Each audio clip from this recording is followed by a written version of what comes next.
I'd like to take just a few moments to review with you the latest developments in Syria and I think you all are familiar with the agreement itself, but let me just quickly kind of summarize what Russia and the United States agreed on, which is a plan that we hope will reduce violence, ease suffering, and resume movement towards a negotiated peace and a political transition in Syria.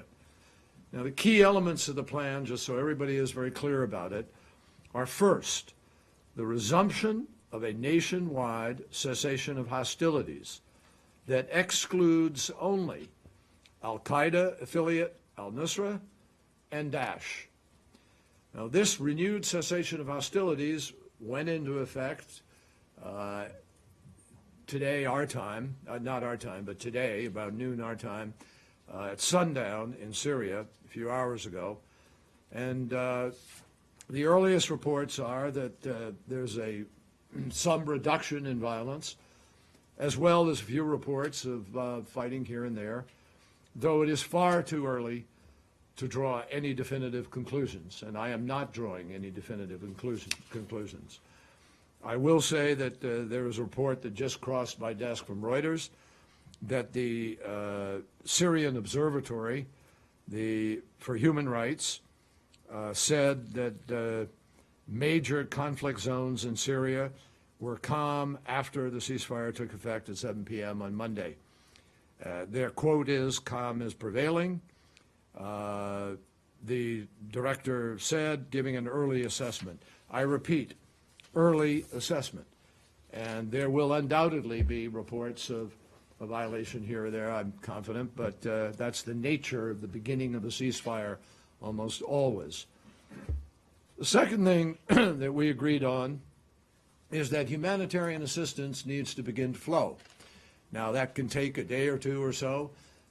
It depends, but the UN has indicated that they are prepared and preparing to take those deliveries in, and it is important, and a very important part of this equation, that access to humanitarian goods take place.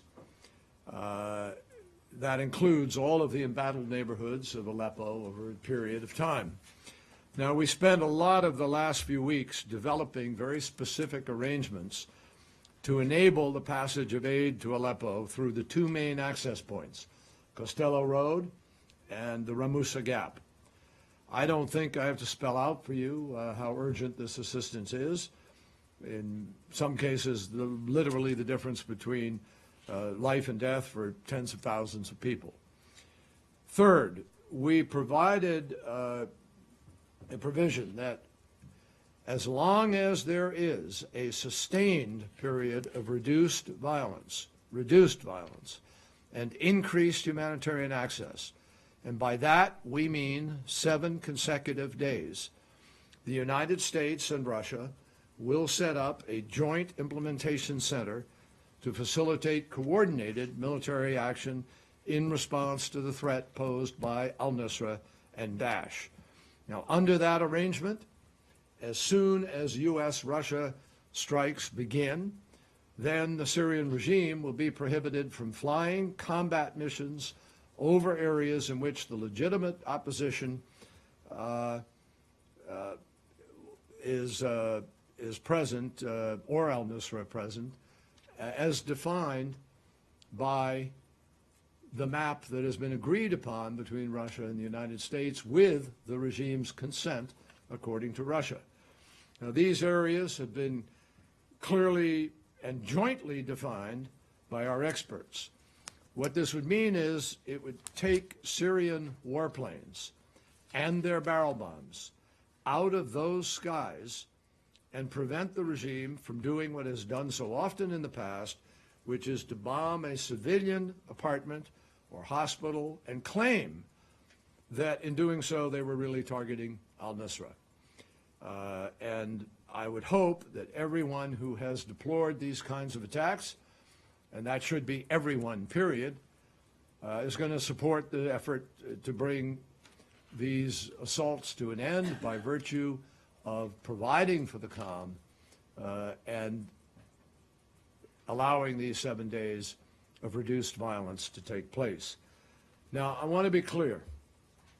As important as each of these measures is in their own right, they are designed not for the purpose of having a ceasefire for the purpose of having a ceasefire. They are designed in order to provide a period of calm that restores some sense of seriousness, of purpose, to the Russian effort and the willingness of Assad to go to the table and negotiate.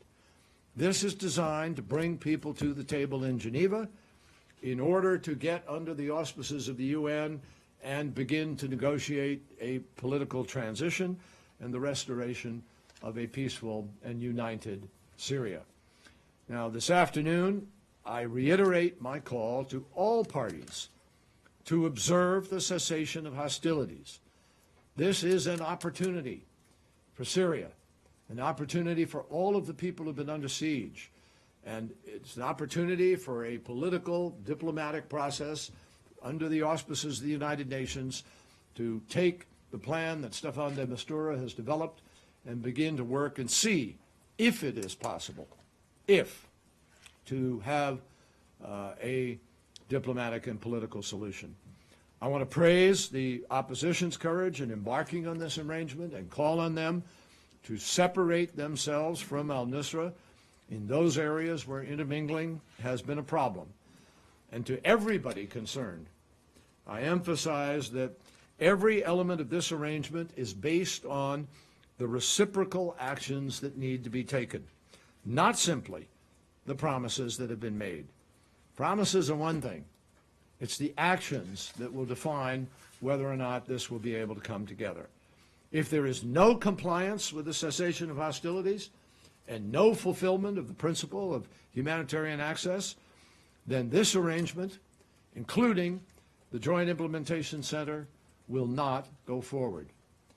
Now, I want to be clear as well that for all of the doubts that exist, and we know there are many, there will be challenges in the days to come. We expect that. I expect that. I think everybody does. But despite that, this plan has a chance to work.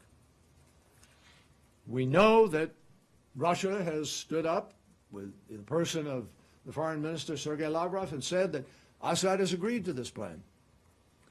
And they have obviously joined us in accepting responsibility for trying to put this into place. And we know that in Syria, as writ large, the desire for an end to the killing and the suffering is widespread. So there are a lot of people who will welcome an Eid gift of the moment of moving back from the daily destruction and inhumanity that has characterized Syria for the last 5 years. We know that the international community, including leading Arab countries, Turkey, Iran, Russia, Europe, and the United States together, have all come together on a set of principles aimed at reducing the violence and making possible a Syrian-led political transition.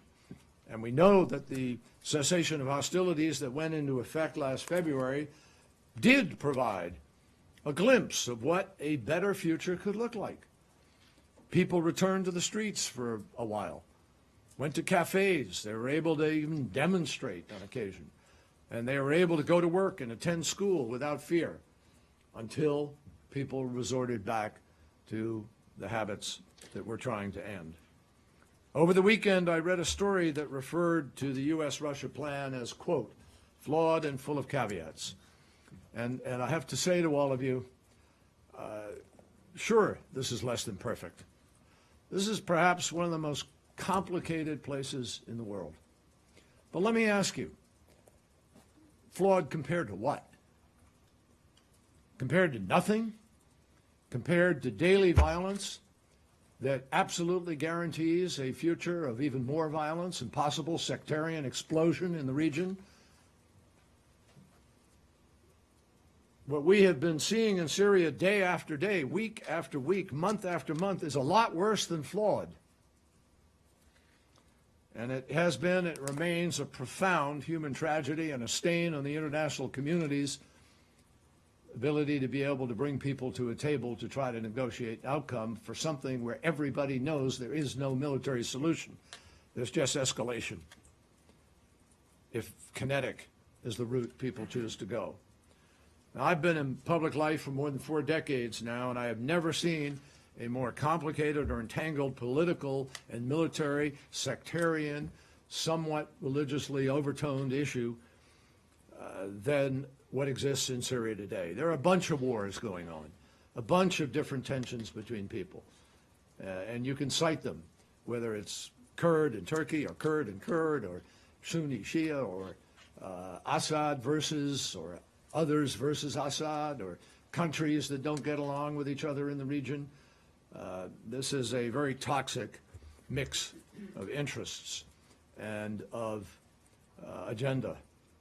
So this catastrophe developed step by step, folks, and it can only be reversed on a step-by-step basis. The U.S.-Russia plan is designed to advance the process of trying to reduce the violence so that we can get people to a table where they don't just point to the bombs that are dropping on them, which prevent them from negotiating, or the food that is being prevented and medicine from being delivered, which prevents them from negotiating. This is the best thing we could think of, and President Obama has gone the extra mile here to try to find a way to see if we can bring people to the table and end the violence while they go to the table to try to settle this. We believe that this is the only realistic and possible solution to this conflict, is ultimately a political outcome. I urge all the parties to support it, because it may be the last chance that one has to save a united Syria.